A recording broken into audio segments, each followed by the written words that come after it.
Hi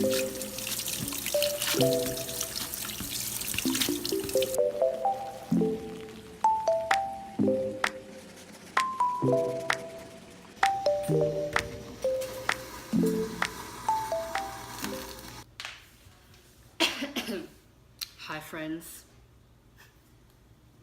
Today I'm gonna be eating some soba with some tempura on the side and some dumplings.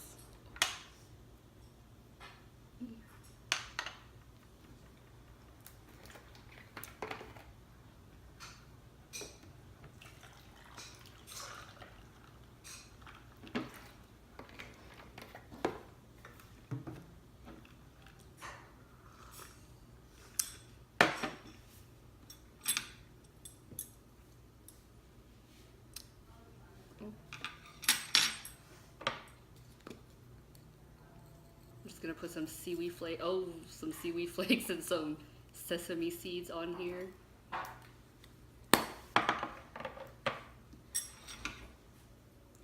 Quick tutorial. If you guys don't know how to eat soba, some people eat it with the sauce, like in the bowl with it, but I feel like that kind of makes the noodles soggy, so I dip and then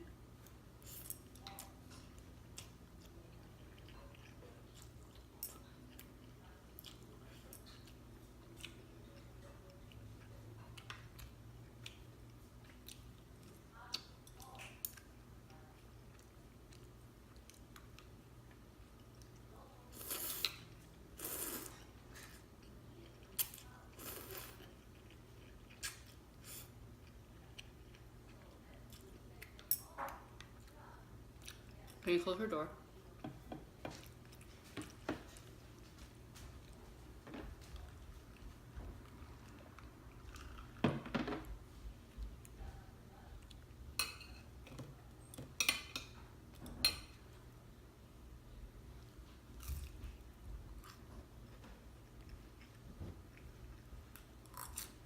It was really good.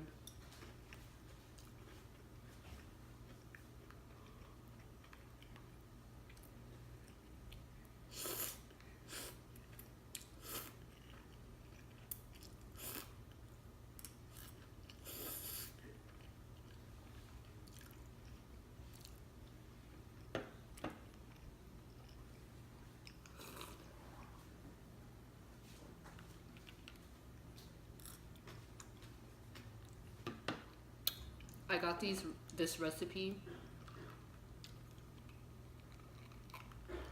from this Japanese cooking channel I religiously follow. It's called Just One Cookbook. Shout out to Nami. Love that woman.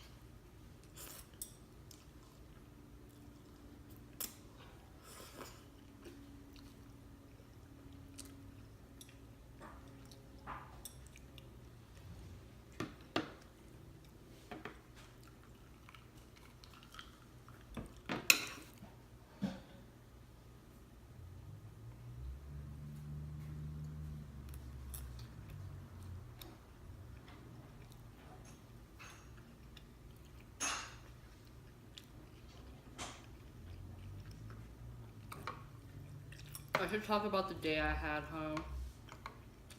Do you know about the day I had? No. Okay, well, last night, it all started last night when you left me for dead I did not leave you on the sofa.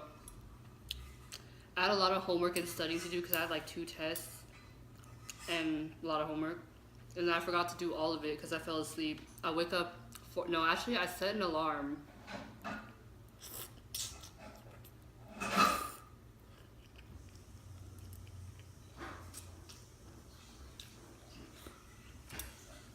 I set an alarm 4 o'clock. No, not 4 o'clock. 4 a.m. is when I woke up, actually.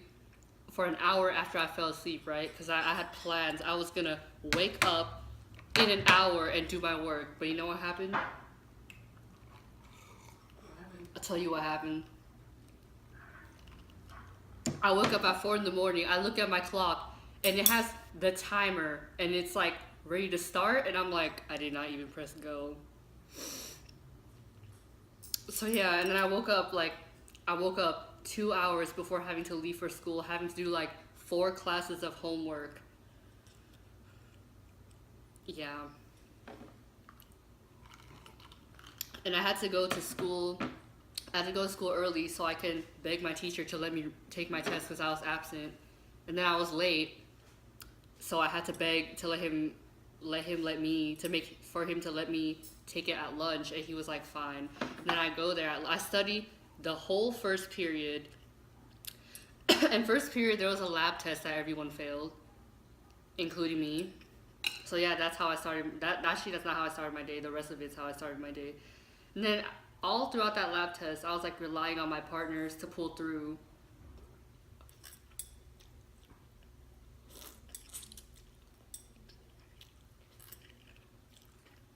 And studying for my government test. And in second period, I realized that I had my whole notebook for this other class due, so I had to do that in that class. So I'm here studying for government and finishing my stupid notebook. So yeah, all of it turned out to be really like, BS. But what I always say is 50% is way better than 0%, so you shouldn't even feel bad if you have an F.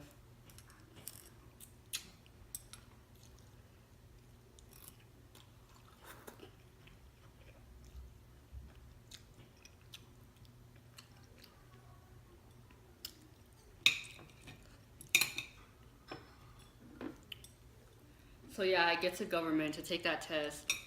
I realized I left my binder in my other class and I needed paper. So I'm like, teacher, do you have paper? He's like, no.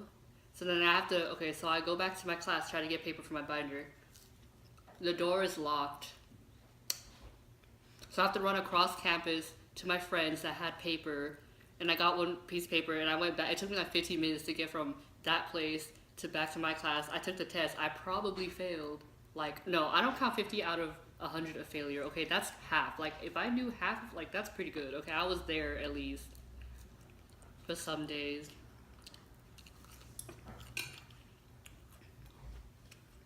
And in my language arts class, we had to write about something inspiring that we learned or something. And to me,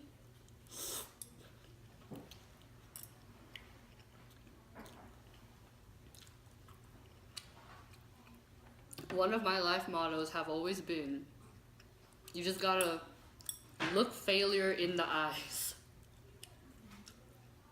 I'm gonna have to edit this video and listen to me talk about all this. You gotta look failure straight in the eyes, hold its hand, and laugh. Because if you have that relationship with failure, then like you're set for the rest of life. You learn from your mistakes, you embrace failure.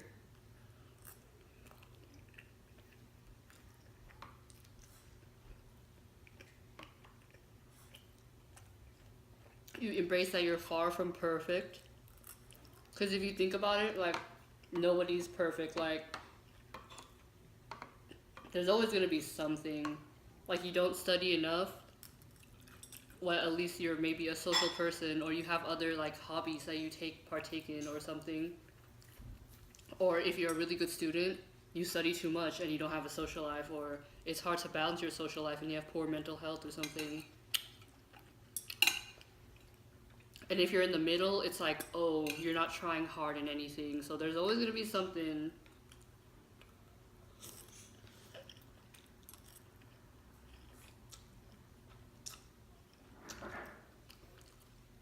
No matter or not, if you tried hard at something, if you failed, you already failed. So like, there's no point in feeling bad about it. You just have to embrace failure.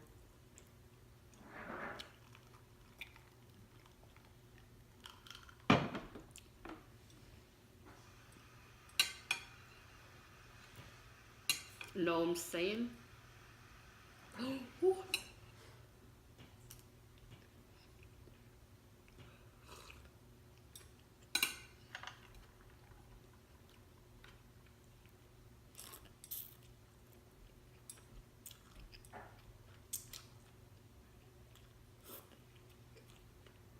Vanessa, can you check if it's recording?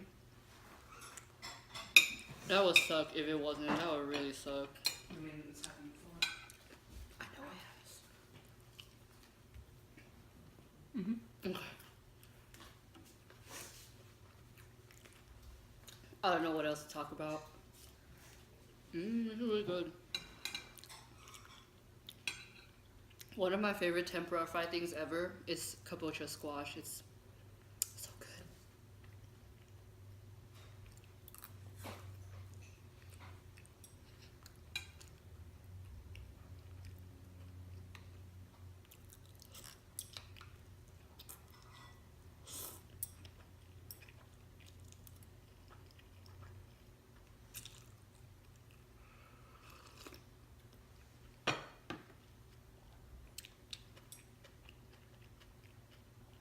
Vanessa, do you have anything inspiring to add?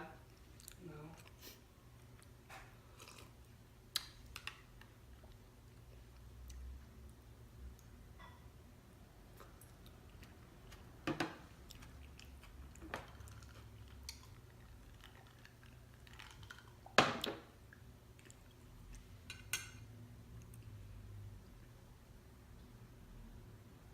So yeah, if any of you out there fail at stuff a lot, because I know that I do, you just have to remember your failure is what makes you you. Because without your failure, no, this sounds so cheesy, but without your failures, like, you are only the things that you learn and experience in life. If you don't fail, you don't learn, and you don't experience growth. So what is that? What does that make you if you never fail? If you never fail, that means you never reached out of your comfort zone. And what are you doing with your life if you were comfortable the whole time?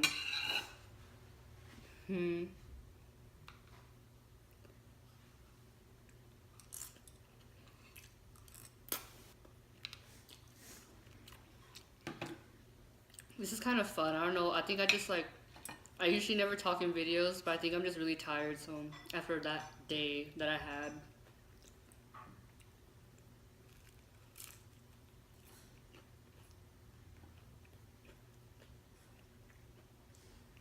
A long day.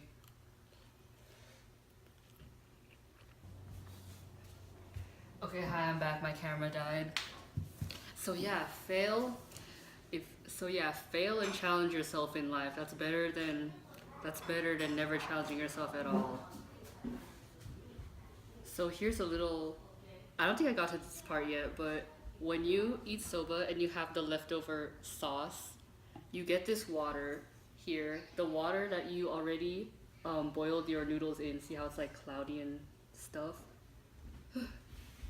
Pour it in. Oh, it was splashed in my eye. Pour in the rest of your soba sauce. Pour it in the rest of your soba sauce and then enjoy it as a soup. It's really good.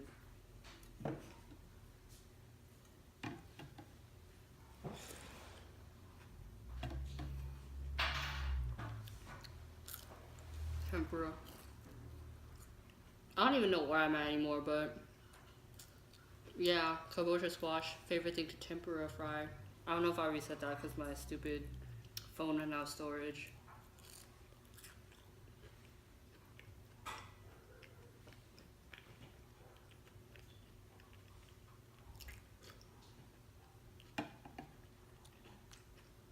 This video is gonna be so cringy to edit because I'm over here talking about my failures and why they benefit you, when it's like a lot of people won't understand why failing is a good thing.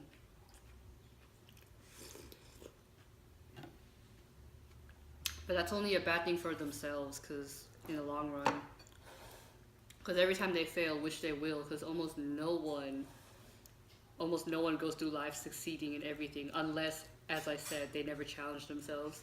That's their own fault, because one, they either never challenge themselves, or two, they're gonna take every failure they ever make in life as it's like the worst thing ever.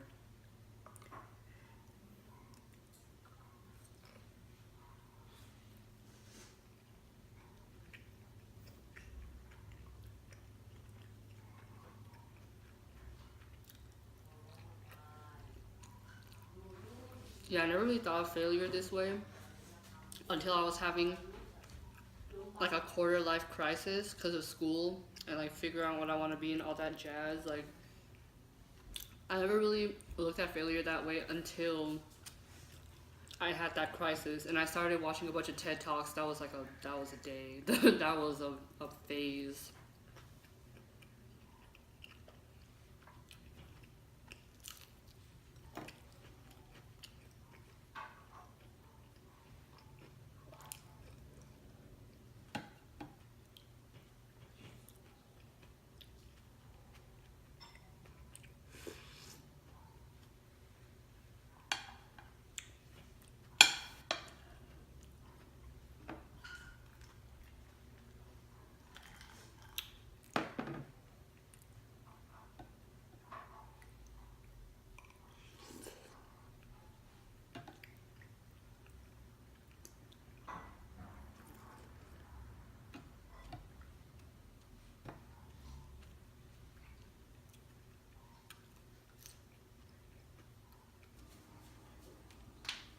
My phone ran out of storage again, so I just want to say that I think I'm going to call you guys my little failures after this conversation, so